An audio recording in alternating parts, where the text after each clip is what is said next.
Hello everyone, welcome to my YouTube channel. Last class में हमने human resource planning के बारे में अच्छे से कवर करा था, जिसमें हमने देखा कि ह्यूमन रिसोर्स प्लानिंग के लिए दो टेक्निक्स अवेलेबल है, demand forecasting and supply forecasting techniques. Demand forecasting technique का इंट्रोडक्शन पार्ट हमने देख लिया था लास्ट लेक्चर में, तो वो अभी तक किसी ने नहीं देखा है तो वो आई बटन में जाकर या फिर प्लेलिस्ट में जाकर चेक कर सकता है। तो जो फर्स्ट टाइप है एक्टिव डिमांड फॉरकास्टिंग, तो वो हमने लास्ट लेक्चर में अच्छे से कवर कर लिया है। जो बाकी के टाइप्स है डिमांड फॉरकास्टिंग के, तो वो हम आज की वीडियो में कवर करने की कोशिश करेंगे, तो वीडियो को एंड तक ज़रूर देखिएगा। तो सेकंड है एक्सटर्नल मैक्रो फॉरकास्टिंग। तो नाम से पता चल रहा है कि कुछ एक्सटर्नल फैक्टर की वजह से हम फॉरकास्ट कर रहे हैं अपनी डिमांड को, कि ह्यूमन रिसोर्स की कितनी डिमांड रहेगी फ्यूचर में। Business analyse macro economics factors like inflation, GDP and unemployment rates. ठीक है, तो जो तीन फैक्टर्स है जो सबसे ज़्यादा हमारे ऑर्गेनाइजेशन को अफेक्ट कर सकते हैं, इन्फ्लेशन ज़्यादा या मतलब इन्फ्लेशन ज़्यादा होगा या कम होगा, उसकी वजह से भी जीडीपी ज़्यादा कम होगी, एंड अनएम्प्लॉयमेंट का रेट है उस वो सब चीज़ें हैं जो हमारे फॉरकास्ट फ्यूचर डिमांड पे इफेक्ट करेंगी। Understanding this broader economic trend help companies contextualize their operations and adjust their strategies accordingly. तो ये सब इन तीनों चीज़ों को हमें साथ में सोचकर चलना है, हमें अपनी स्ट्रेटेजी उस तरह से बनानी है। अगर हमारी स्ट्रेटेजी उस सिचुएशन के लिए बनी है नहीं बनी है, तो हमें अपना स्ट्रेटेजी उसके अकॉर्डिंग फिर से आगे बनानी पड़ेगी। एग्जाम्पल्स है, during period of the economic downturn, अगर इकोनॉमिक बहुत मंदी की सिचुएशन है तो हम क्या करेंगे, फर्म में एम्प्लॉय एक्सटर्नल मैक्रो फॉरकास्टिंग। तो फर्म अडॉप्ट करेगी external macro forecasting to comprehend the overall economic climate and. तो ओवरऑल इकोनॉमिक क्लाइमेट को समझने के लिए वो एक्सटर्नल मैक्रो फॉरकास्टिंग टेक्निक अपनाएगी एंड उसके अकॉर्डिंग वो अपनी मार्केटिंग स्ट्रेटेजी अडॉप्ट करेगी। फीचर्स क्या क्या है कि first, analyse of the general economic condition. तो जनरल इकोनॉमिक कंडीशन क्या है उनको एनालाइज करेगी, किस तरह से कि एक्सटर्नल मैक्रो फॉरकास्टिंग एग्जामिन की economic indicators such as unemployment rate, inflation and consumer confidence to gauge the overall economic landscape. ठीक है, तो ये सभी चीज़ों को कि अनएम्प्लॉयमेंट रेट कैसा है, इन्फ्लेशन कैसा है, या फिर कंज्यूमर का कॉन्फिडेंस कैसा है कि उनको प्रोडक्ट हमारा है वो अच्छा लगा बुरा लगा, तो इन सभी चीज़ों को वो ओवरऑल एग्जामिन करेगी एंड उसके अकॉर्डिंग अपनी स्ट्रेटेजी बनाएगी। फिर है कंसिडरेशन ऑफ एक्सटर्नल फोर्सेस। तो एक्सटर्नल फोर्सेस हमें कौन सी इफ़ेक्ट करेंगे वो भी देखना होगा, जैसे कि social, political and technological factor can impact commerce and market dynamics. तो ऑब्वियसली इन सभी चीज़ों के बारे में भी हमें सोचकर ही अपनी स्ट्रेटेजी बनानी है। फिर है ब्रॉड मार्केट रिसर्च। तो ब्रॉड मार्केट रिसर्च हमें करना है कि external market macro forecasting serve as a tool for broad market research, aiding in the detecting expansion opportunity and potential market shift and comprehending the overarching economic context in which business operate. तो broad market research हमें करना है कि actual में हमारा जो छोटा सा बिजनेस है उसको हम और कैसे एक्सपांड कर पाएंगे with the help of external macro forecasting. जहाँ पे हमें प्रॉपर वे में मार्केट रिसर्च करना है, उसके अकॉर्डिंग हमें अपॉर्चुनिटीज़ एंड पोटेंशियल हमारी फाइंड आउट करनी है कि एक्चुअल में मार्केट में कितनी अपॉर्चुनिटीज़ एंड पोटेंशियल्स अवेलेबल है कि हम अपना ओवरऑल इकोनॉमिक जो बिज़नेस हमारा है उसको हम अच्छे से एक्सपांड कर पाएंगे। तो ये सब फीचर आ जाएंगे एक्सटर्नल मैक्रो फॉरकास्टिंग में। ये अगर टाइप हम अडॉप्ट कर रहे हैं डिमांड फॉरकास्टिंग के, तो इसका क्या एडवांटेजेस है कि पोर्टफोलियो एक्सपेंशन अपॉर्चुनिटीज़ हमें मिलती रहेंगी, कि एक्सटर्नल मैक्रो फॉरकास्टिंग टेक्निक की वजह से firm in identify opportunities for the portfolio expansion by providing insight into the overall economic condition and market trend. तो ये टेक्निक इस्तेमाल करेंगे तो हमें ऑब्वियसली एक्सटर्नल जो भी चीज़ें हैं, ठीक है, एक्सटर्नल मैक्रो फॉरकास्टिंग टेक्निक की वजह से जो बाहरी चीज़ें हो रही है, political, economical condition, trend, unemployment, inflation, तो इन सभी चीज़ों के बारे में हमें प्रॉपर वे में रेगुलर अपडेट मिलती रहेगी। तो हम ट्रेंड पे मतलब प्रॉपर मार्केट ट्रेंड के हिसाब से हम अपनी इकोनॉमिक कंडीशन सेट कर पाएंगे। फिर है मार्केट रिसर्च इनसाइट। तो it offers market research insight crucial for the production planning, pricing strategy, inventory management and adjustment in the marketing and sales effort. तो मार्केट रिसर्च हमें सबसे ज़्यादा हेल्पफुल रहेगी फॉर दी प्रोडक्शन प्लानिंग। हमें नहीं over production करना है, नहीं अंडर प्रोडक्शन करना है, हमें प्रॉपर वे में हमें पता होगा कि इतनी डिमांड होगी तो हमें इतना प्रोडक्शन लगेगा, ना ज़्यादा हो ना कम हो, उसके अकॉर्डिंग हमें प्राइस सेट करनी है कि एक्चुअल में अभी कौन सी मार्केट में प्राइस चल रही है, हमें वही मार्केट प्राइस सेट करनी है। फिर इन्वेंट्री इस तरह से हमें मैनेज करके रखनी है, एंड मार्केटिंग सेल्स एफर्ट्स हमें इस तरह से लगानी है कि हमें एडवर्टाइजमेंट है, कैंपेन है, इस सब भी चीज़ों के बारे में हमें इस टेक्निक की हेल्प से ज़्यादा अच्छे से पता लगता रहेगा। फिर स्ट्रेटेजिक डिसीजन मेकिंग, जहाँ पे external macro forecasting facilitate strategic decision making by detecting potential market opportunities and risk. तो हमें इस चीज़ से क्या सबसे ज़्यादा फ़ायदा हो सकता है कि हम जिस मार्केट में अभी काम कर रहे हैं वो उस मार्केट को हमने पूरा कवर कर लिया, लेकिन कोई ऐसी मार्केट है जिसको हमने अभी तक अनटैप्ड मार्केट है, अभी तक हम वहाँ पे गए ही नहीं है, तो उस मार्केट में पोटेंशियल है लेकिन रिस्क ज़्यादा है, तो हम उस मार्केट को कवर कर सकते हैं by use of this strategic decision making of the external macro forecasting technique. तो ये 3 इसके एडवांटेज हो गए। फिर है डिसएडवांटेज, कॉम्प्लेक्स है obviously. External macro forecasting is interacting the demand and deep understanding of the economic condition, market trend and external influence. तो सभी चीज़ों को यहाँ पे लेके चलना है तो सबसे ज़्यादा वही है, कॉम्प्लेक्सिटी आ जाती है कि सभी चीज़ों को हम कितनी चीज़ों को ध्यान रख के करें, क्योंकि मार्केट ऑब्वियसली फ्यूचर अनसर्टेन है, सभी चीज़ों को ध्यान में रख के भी करेंगे फिर भी कुछ ना कुछ तो छूटेगा ही। फिर है limited accuracy, due to its reliance on the broad market research, external macro forecasting may not always provide precise prediction tailor to the specific business or industries. ठीक है कि ब्रॉड मार्केट रिसर्च यहाँ पे कर रही है तो लिमिटेड एक्यूरेसी इतनी नहीं रहेगी, क्योंकि हम यहाँ पे सभी चीज़ों को लेके चल रहे हैं कि मुझे ये भी मिल जाए, मुझे ये भी मिल जाए, मुझे ये भी मिल जाए, तो उसी चक्कर में क्या होगा, कुछ तो मिस हो ही जाएगा। तो वो मिस हो गया है वो सबसे ज़्यादा इम्पोर्टेंट भी हो सकता है, तो उसकी वजह से हमें आगे चल के उसका लॉस भी हो सकता है। तो उस ब्रॉड चीज़ों को सभी चीज़ों को कवर करने के चक्कर में वो लिमिटेड एक्यूरेसी वहाँ पे मेंटेन हो जाती है। फिर है data availability, external macro forecasting relies on the publicly available data which may not consistently up to date and और एंटायरली एक्यूरेट। ठीक है, हमें वो डेटा कहाँ से मिल रहा है, पब्लिकली अवेलेबल जो डेटा है। ठीक है कि किसी ट्रेंड को हम किस तरह से मेंटेन कर पाएंगे कि कोई एनुअल रिपोर्ट से या फिर जो मार्केट में रिसर्च करने वाले लोग हैं वो डेटा वगैरह जो अपलोड करेंगे उससे हमें ट्रेंड के बारे में पता चलेगा कि लोगों की आजकल क्या डिमांड है। तो वो डेटा अवेलेबल है, उस पर हम 100% भरोसा करें ऐसा मतलब वो 100% ट्रू हो ऐसा भी हो सकता नहीं है। तो ये एक्सटर्नल मैक्रो फोरकास्टिंग टेक्निक के एडवांटेज लिमिटेशन हो गए। फिर है पैसिव डिमांड फोरकास्टिंग, तो नाम से पता चल रहा है ये एक्टिव नहीं है तो पैसिव है। तो पैसिव मतलब क्या कि यहाँ पे क्या होगा, using historical sales data this method predicts future demand. It's यहाँ पे होगा हिस्टोरिकल सेल्स डेटा की हेल्प से हो रहा है, तो हमें ये भी ध्यान रखना है, एग्जाम में यहाँ से क्वेश्चंस पूछे जा सकते हैं। It's suitable for the business with the stable sales pattern, यहाँ पे स्टेबल सेल्स पैटर्न होगी and minimal external factor affecting demand. तो पैसिव है तो ऑब्वियसली यहाँ पे एक्सटर्नल फैक्टर्स ज़्यादा अफेक्ट नहीं करते होंगे। It will utilize past performance data for future planning with confidence, तो पास्ट जो डेटा है उसको ही लेकर हम चल रहे हैं, जैसे कि item such as toiletries or the cleaning supplies characterized by the stable sales pattern and minimal seasonal fluctuation are prime example of the passive demand forecasting।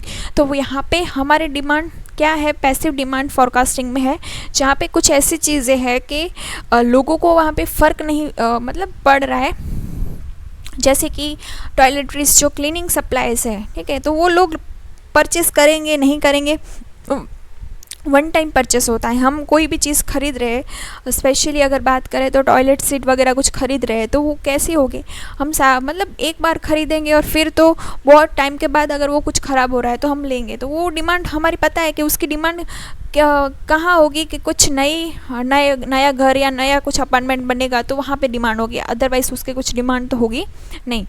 Features क्या है, Reliance on the historical data, passive demand forecasting utilize past sales data to predict future consumer demand, omitting consideration of the external factors like seasonality of the market trend। तो season पे depend तो नहीं है ये, past data यहाँ पे past data के basis पे प्रेडिक्शन हो रहा है कि कोई एक कंज्यूमर है वो दोबारा यहाँ पे आएगा, उसकी चांस कितना, प्रोबेबिलिटी कितनी, ठीक है, मतलब टॉयलेटरी कुछ सामान लेने के लिए। फिर है simplicity, it is a straightforward method free of complex analysis or the external variables, making it suitable for business with stable consumer demand. यहाँ पर स्टेबल कंज्यूमर डिमांड है, यहाँ पर डिमांड ना ज़्यादा होगी ना कम होगी, स्टेबल वे मेंटेन करके रहेंगे यहाँ पे। तो सिंपल है समझने के लिए, क्योंकि पास डेटा पे ही हम चल रहे हैं, एक्सटर्नल वेरिएबल्स हैं वो अफेक्ट होते नहीं है। फिर है stability, passive demand forecasting is well suited for the product exhibiting consistent sales pattern and where demand remain relatively stable over time। बहुत लंबे समय से वो स्टेबल रहती है, ना ज़्यादा जाती है ना कम रहती है। स्टेबल जहाँ पे स्टेबिलिटी होगी वहाँ पे पैसिव डिमांड फोरकास्टिंग हम टेक्निक अपनाएंगे। एडवांटेज क्या है? Easy of implementation. ऑब्वियसली अगर ये चीज़ कहाँ पे है कि ईजी है इम्प्लीमेंट करनी, कि passive demand forecasting is easy to implement since it rely solely on the historical sales data offering a quick and simple forecasting approach. तो obviously historical data sales data के बेसिस पे है, तो क्या होगा कि ईजी है इम्प्लीमेंट करना, क्योंकि हमें पास डेटा तो हमारे पास अवेलेबल है, इसकी वजह से हम quick and simple forecasting approach से भी हम अपना काम चला लेंगे। फिर कॉस्ट इफेक्टिव है, क्योंकि it does not necessary extensive market research and complex analysis. तो बहुत ज़्यादा मार्केट रिसर्च करने की या फिर कॉम्प्लेक्स एनालिसिस करने की यहाँ पर रिक्वायरमेंट नहीं होगी, तो कॉस्ट इफेक्टिव भी है। फिर है suitable for the stable demand. तो ये सबसे ज़्यादा ये इंपॉर्टेंट कि यही कहाँ पे सूटेबल है, तो फॉर द स्टेबल, जहाँ पे स्टेबल डिमांड होगी वहाँ पे ये सूटेबल है। Effective for the product with a stable demand pattern, it provide reliable forecast for the future with consistent sales trend. फिर इसका डिसएडवांटेज क्या है? Limited accuracy. Passive demand forecasting may lack accuracy when significant external factors or market dynamics impact demand and it does not incorrect this variables. ठीक है, तो limited accuracy है, क्योंकि यहाँ पे हम मार्केट फैक्टर को, जो एक्सटर्नल फैक्टर्स है उसको तो एकदम नेगलेक्ट कर रहे हैं, तो वो कहीं ना कहीं हमारे जो प्रोडक्ट है उसको कहीं ना कहीं इफेक्ट तो कर रहे होंगे, तो हम उस चीज़ को एकदम ही रिजेक्ट कर रहे हैं, तो वो भी सही नहीं है। तो वो लिमिटेड एक्यूरेसी वहाँ पे आ जाएगी। फिर इनफ्लेक्सिबल है, it may not adopt well to abrupt changes in consumer behaviour or market condition, potentially resulting in forecasting error. Flexible nature का नहीं है, इनफ्लेक्सिबल है। जो टेक्निक हम पहले से अपना रहे हैं वही टेक्निक हम, मतलब हिस्टोरी में जो, मतलब पास में जो टेक्निक हमने मतलब डिमांड के लिए एक्सेप्ट करी होगी, वही टेक्निक से अभी भी काम कर रहे हैं, तो वो नहीं होगी, नहीं चलेगी, क्योंकि कंज्यूमर का बिहेवियर है, मार्केट कंडीशन है, वो तो चेंज होती रहती है, तो हमें वहाँ पे थोड़ी फ्लेक्सिबिलिटी लेनी पड़ेगी। रिस्क ऑफ ओवर स्टॉक और stock out. Sole reliance on the historical data without considering external factors can lead to overestimate or underestimate of the inventory need, resulting in excess stock or stock out। तो ज़्यादा stock या फिर कम stock हो सकता है, मतलब stock out हो सकता है, क्योंकि हम हिस्टोरिकल डेटा के बेस पर काम कर रहे हैं, तो हमें पता ही नहीं है कि एक्सटर्नल फैक्टर्स कौन कौन से चीज़ें हैं जो हमारे मार्केट में अभी इफ़ेक्ट कर सकती है, हम उसको ध्यान ही नहीं दे रहे। तो उसकी वजह से हमारे यहाँ पे हमने जो अंडर एस्टिमेट या ओवर एस्टिमेट कर सकते हैं हम अपने इन्वेंट्री के लिए, ठीक है, तो वो चीज़ें यहाँ पे कंसिडर हो जाएगी किस मेथड में? पैसिव डिमांड फोरकास्टिंग में। फिर है Delphi method. It is a structured technique that gather expert opinion through the multiple round of the questionnaire। तो एक्सपर्ट बैठेंगे, एक पूरा पैनल होगी डेल्फी मेथड में। It aim to reach consensus on the future demand prediction। Collective wisdom shall be harnessed to the predict future demand accurately। तो जो future, हाँ, यहाँ पे एक्सपर्ट बैठेंगे, अपने अपनी राय देंगे, अपना अपना ओपिनियन देंगे, उसके बेसिस पे हम प्रिडिक्ट करें फ्यूचर को कि हमारी डिमांड कितनी रहेगी, वो पूरा हम एक्यूरेट वे में डिमांड फोरकास्टिंग वहाँ पे करेंगे। एग्जाम्पल क्या है? The Delphi method serve as a valuable tool in policy development by gathering expert opinion on the complex issues like education, healthcare and environment protection, aiding in the formulation of the effective policy। तो जहाँ पे policy making की बात आएगी वहाँ पे Delphi method use करा जा रहा है। जैसे कि एजुकेशन में कुछ बदलाव लाना है, जैसे कि कुछ न्यू एजुकेशन पॉलिसी आई, तो वो पूरी की पूरी एक डेल्फी मेथड से ही आई होगी। बहुत सारे एक्सपर्ट बैठे होंगे, अपनी अपनी राय दी होगी, अलग अलग क्वेश्चनर फिलअप करे गए होंगे, बहुत सारे राउंड हुए होंगे, फिर कुछ टेक्निक, फिर कुछ डिस्कशन करके न्यू एजुकेशन पॉलिसी अडॉप्ट करी गई। फिर हेल्थ केयर के रिलेटेड, एनवायरनमेंट प्रोटेक्शन से रिलेटेड, ठीक है, तो वो सभी बातें डेल्फी मेथड में आ जाती है। फीचर क्या है? स्ट्रक्चर कम्युनिकेशन होता है। The Delphi method employ a structure communication technique utilize a panel of expert to predict future demand और एड्रेस कॉम्प्लेक्स इश्यू। तो सबसे ज़्यादा क्या होगा? फ्यूचर डिमांड प्रिडिक्ट करेंगे एंड पैनल होगी पूरी की पूरी, और वो क्या करेगी? एड्रेस करेगी कॉम्प्लेक्स इशू पे। कॉम्प्लेक्स इशू हो गए, एजुकेशन है, हेल्थ केयर है, एनवायरनमेंट है, तो ये सभी चीज़ों के रिलेटेड वो पूरा का पूरा स्ट्रक्चर वे में कम्युनिकेशन उनके बीच में होगा, एक्सपर्ट्स के बीच में। फिर है इंटरेक्टिव प्रोसेस है। It involve multiple round of the questionnaire and feedback among expert to coverage towards the concession. ठीक है, तो इट इन्वॉल्व मल्टीपल राउंड होंगे, क्वेश्चनर फिलअप करे जाएंगे, अपनी अपनी राय रखी जाएगी, फीडबैक्स लिए जाएंगे एक्सपर्ट से, एंड आफ्टर दैट कुछ उनसे सहमति लिए जाएगी कि आप अपनी जो बात बोल रहे हैं उससे मतलब ये पूरा एक स्टेटमेंट है, उसके लिए कितने लोग सहमत हैं। मतलब वो सहमत होंगे, मतलब सबसे ज़्यादा मेजोरिटी में जिसकी यस होगी वो टेक्निक अडॉप्ट करी जाएगी फॉर द पॉलिसी के लिए। फिर है anonymity. Expert participation in the Delphi method remain anonymous for fostering objective thinking and minimizing conflicts. ठीक है, तो जो भी एक्सपर्ट बैठे गए हैं उनका जो नाम वगैरह होगा वो मतलब छुपाया जाएगा, क्योंकि मतलब आगे चल कर कुछ इश्यू ना हो जाए, कॉन्फ्लिक्ट ना हो जाए कि ये टेक्निक्स किसने, मतलब ये पॉलिसी के लिए किसने कुछ क्या सजेस्ट करा था वगैरह वगैरह। ठीक है, तो पूरी प्रोसेस किस तरह से है? First, problem identification. अगर हमने प्रॉब्लम किस तरह से आइडेंटिफाई करेंगे हम कि देखा कि हमारे जो एजुकेशन सिस्टम है तो वो बहुत मतलब डाउन चल रही है, तो वहाँ पे क्या होगा कि लोगों को सिर्फ डिग्री मिल रही है लेकिन वो क्वालिटी वाली चीज़ें नहीं मिल रही है, या फिर वो इतना ज़्यादा अच्छे से और नहीं कर पा रहे, तो वहाँ पे क्या ज़रूरत है? तो न्यू एजुकेशन पॉलिसी की ज़रूरत है। तो हम किस तरह से वो पूरी की पूरी प्रोसेस हम करेंगे? तो प्रॉब्लम यहाँ पे क्या आई कि एजुकेशन में बदलाव की ज़रूरत है, तो प्रॉब्लम आइडेंटिफाई करी। फिर क्या हुआ? Selection of the expert.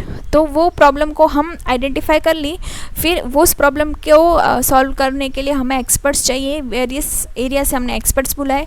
फिर क्वेश्चनर डिस्ट्रीब्यूट करा गया कि कुछ क्वेश्चंस उसमें पूछे गए होंगे कि आप अपने अपनी राय किस तरह से उसमें दे सकते हैं। क्वेश्चनर हुए, फिर राउंड 1 क्वेश्चनर हुआ, फिर राउंड 2, फिर 3 एंड फिर होगा लास्ट राउंड जहाँ पे एनालाइज एंड रिवाइज करा जाएगा सभी 3 राउंड में जो भी क्वेश्चनर फिलअप करे गए हैं उसमें। फिर सर्वे होगा कंसेंशंस का कि सब सहमति ली जाएगी कि हाँ जो फाइनल हुआ है उस पर सभी लोग यस नो सब राजी है कि नहीं है। लास्ट में होगा प्रिपेयर फाइनल रिपोर्ट, लास्ट में बना जाएगा फाइनल रिपोर्ट। तो एक एक करके थोड़ा देख लेते हैं। फर्स्ट, प्रॉब्लम आइडेंटिफिकेशन, जहाँ पे clearly define the business problem or potential industry impact by gathering specific question and uncertainties.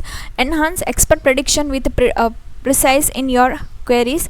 Identify key stakeholder affected by the problem, considering their perspective for the comprehensive problem definition. तो problem पहले identify करनी है कि actual में business में क्या problem आ रही है और उसका हमारा मतलब impact by gathering specific question और अनसर्टेनिटीज़। तो हम किस तरह से वो हमारी स्ट्रेटजी पे इम्पैक्ट करेगी, तो वो सभी चीज़ें हमने आइडेंटिफाई कर ली कि प्रॉब्लम आइडेंटिफाई हो गई।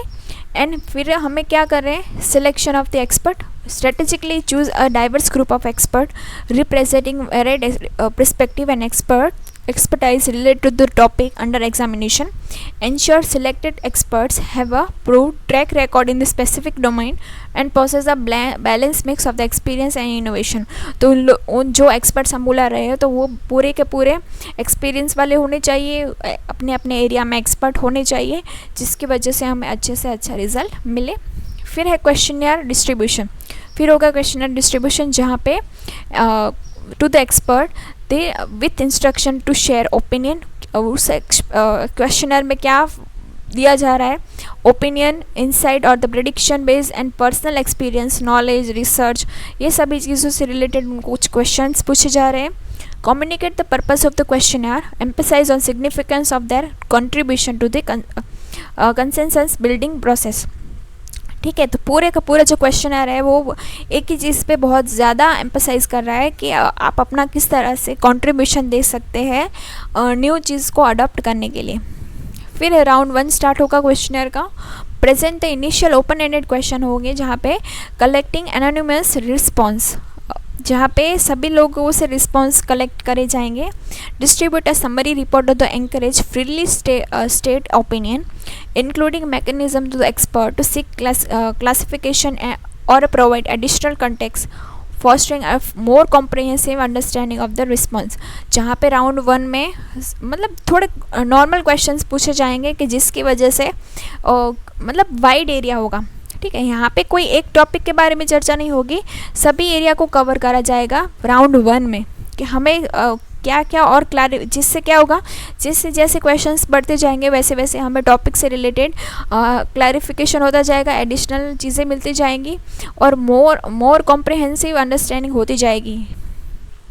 फिर होगा राउंड 2 स्टार्ट, जहाँ पे होगा build on the first round by crafting a second questionnaire analyzing initial response and focusing on the area of consensus among the expert, ठीक है। तो फर्स्ट राउंड में जो भी डिस्कशन हुआ वो सेकंड राउंड पे फर्दर डिस्कशन करा जाएगा और सेकंड राउंड में जो फर्स्ट के लिए जो चीज़ें डिस्कशन करके फाइनलाइज हुआ है उसके रिलेटेड सेकंड राउंड में सबसे सहमति ली जाएगी। Distribute a second summary report encourage expert to highlight any changes in their opinion and provide insight into the factor influencing their adjustment. तो फिर उनसे ओपिनियन पूछे जाएंगे कि आपको कुछ उसमें अगर कुछ चेंज करना है तो आप बता सकते हैं। तो सेकंड राउंड में बस फर्स्ट राउंड से रिलेटेड डिस्कशन होगी, वहाँ पे सहमति ली जाएगी एंड कुछ पूछा जाएगा कि आपको कुछ चेंज करना है या नहीं, और फर्दर फिर से कुछ डिस्कशन होगा अगर कुछ चेंज करना है, किसी को कुछ पूछना है तो। फिर राउंड 3 स्टार्ट होगा, जहाँ पे similar to the second round design the third questionnaire by analyzing response from the second round. जो सेकंड राउंड में जो रिस्पॉन्स आया है उसको ही फिर से डिस्कशन करा जाएगा। Expert respond based on that second round summary report, second round की जो समरी रिपोर्ट है उसके बेसिस पे यहाँ पे डिस्कशन करा जाएगा। Facilitate a collaborative discussion among the expert encouraging the exchange of the perspective to the further refined opinion. तो यहाँ पे फैसिलिटेट करा जाएगा कि कोलैबोरेटिव डिस्कशन हो अमॉन्ग द एक्सपर्ट्स। 1-2 राउंड में क्या होगा कि सब सिंगल ही डिस्कशन, मतलब सिंगल ही अपनी अपनी राय दे रहे हैं। यहाँ पे क्या होगा, ग्रुप बना के या फिर 1 या 2 लोग एक साथ मिलकर कुछ डिस्कशन कर रहे हैं एक्सपर्ट एंड एनकरेज करेंगे कि कुछ चीज़ को हम अगर एक्सचेंज कर पाए, चेंज कर पाए या फिर और डिस्कशन करके और अच्छे से आइडिया और ओपिनियन अपना दे पाए। फिर क्या होगा, analyse and revise, collect and analyze expert feedback, identify communities and disagreement। तो कुछ हमें यहाँ पे क्या मिलेगा प्रॉपर वे में, 3 राउंड के बाद एक्चुअल में प्रॉपर एक्सपर्ट से फीडबैक मिल जाएगा, हमने प्रॉपर आइडेंटिफाई कर लेंगे और कि क्या सभी लोगों की सहमति आ गई या नहीं आई। Revisit expert individually, provide a summary report and allow them to revise their opinion. और यहाँ पे एक लास्ट राउंड, मतलब राउंड हम बोल सकते हैं कि लास्ट चांस है कि अगर इंडिविजुअली किसी को कुछ चेंज करना है अपने ओपिनियन में तो वो वहाँ पे कर सकता है। After the record amendments, organize a virtual or the person meeting discussion, collective insights promoting a shared understanding of varying viewpoint। तो वो फिर क्या होगा कि लोग अपने अपने जो व्यू पॉइंट है वो सबके साथ शेयर करेंगे। फिर होगा survey of कंसेंशन, adjust the questionnaire for the new question and repeat step for the 4 through the 6 as needed। ठीक है, तो जो डिस्कशन हुआ था थर्ड राउंड में अपना ये वाला कि राउंड 3 में जो क्वेश्चनर हुआ था उस पर फिर से वो डिस्कशन करेंगे। Look for the covering opinion through the multiple round, aim for the concession among the expert. तो वही सभी राउंड के बीच में एक बात कॉमन थी कि सब अपना कंसेशन लेना चाहते थे, सहमति लेना चाहते थे। Foster and the atmosphere of the constructive debate, ensuring that the experts feel comfortable expressing dissenting opinions and enrich the deliberation process।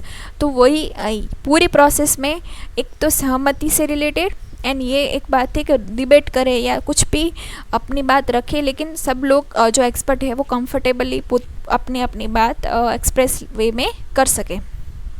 फिर करेंगे लास्ट क्या होगा, प्रिपेयर फाइनल रिपोर्ट। लास्ट में हम कर देंगे final report present. Gather response and insight to the create comprehensive summary report, use the finding as a foundation for the final forecast aiding in the business decision making. तो जो decide हुआ है, जो भी रिस्पॉन्स हमें मिला है, उसकी मदद से हम क्या करेंगे, फाइनल रिपोर्ट बनाएंगे एंड उसके अकॉर्डिंग हमने डिसीजन मेकिंग लेनी है बिजनेस में। Include an executive summary that highlights key insights and outline the actionable recommendations based on the consensus achieve. तो जो सहमति मिली हर राउंड के बीच में, जो फाइनल रिपोर्ट रेडी हुआ है, उसके बेसिस पे हम अपनी फिर स्ट्रेटजी बनाएंगे एंड हम उसके अकॉर्डिंग एक्शंस लेंगे। तो पूरा जो डेल्फी मेथड है वही है कि एक एक्सपर्ट्स बैठेंगे और अपनी अपनी राय देंगे थ्रू देयर एक्सपीरियंस। तो 1 2 3 3 राउंड होंगे, उसके बाद एनालाइज करेंगे और उनका जो भी उन्होंने बात बोली है उसके अकॉर्डिंग उनकी सहमति होगी एंड उसके बाद ही फाइनल रिपोर्ट बनेगी। मतलब हर किसी को एक नहीं दो नहीं बल्कि 3 बार अपनी बात रखने का मौका यहाँ पे मिल रहा है। तो आई होप सो इस वीडियो से आपको यहाँ पे हेल्प मिली होगी। एडवांटेजेस कुछ देख लेते हैं इसके। एक्सपर्ट इंसाइट है, तो एक्सपर्ट की यहाँ पे एक्सपर्ट जो भी बैठे हैं तो उनकी हमें एक्सपर्टीज़ का मतलब फ़ायदा होगा। फिर ऑब्जेक्टिव थिंकिंग, तो by encouraging highly objective thinking the Delphi method facilitate efficient decision making process. तो ऑब्जेक्टिव थिंकिंग, क्योंकि यहाँ पे सब प्रॉपर वे में कोई एक गोल के बारे में ही सोच कर सब अपनी अपनी बात रख रहे हैं, ना कि सब्जेक्टिव वे में। ठीक है, अपनी बात नहीं रख रहे हैं क्योंकि सहमति की बात आ गई ना यहाँ पे कि हम सबका सहमति कैसे आएगी कि कोई एक ही चीज़ के बारे में सब एक साथ सोच रहे हैं, इसलिए। फिर एनोनिमस पार्टिसिपेशन, तो कौन पार्ट ले रहा है, वो सब ही एक्सपर्ट है, वो अपने अपने एंड से छुपे हुए ही है। एंड एनकरेज क्रिएटिव पार्टिसिपेशन, इसकी वजह से क्या होगा, एक्टिव क्रिएटिव पार्टिसिपेशन यहाँ पे पॉसिबल हो पाएगा। फिर डिसएडवांटेज क्या है, टाइम कंज्यूमिंग है ऑब्वियसली, बहुत सारे राउंड्स है तो बहुत ज़्यादा टाइम कंज्यूम होगा क्योंकि क्वेश्चनर एंड फीडबैक आते आते बहुत टाइम जाएगा।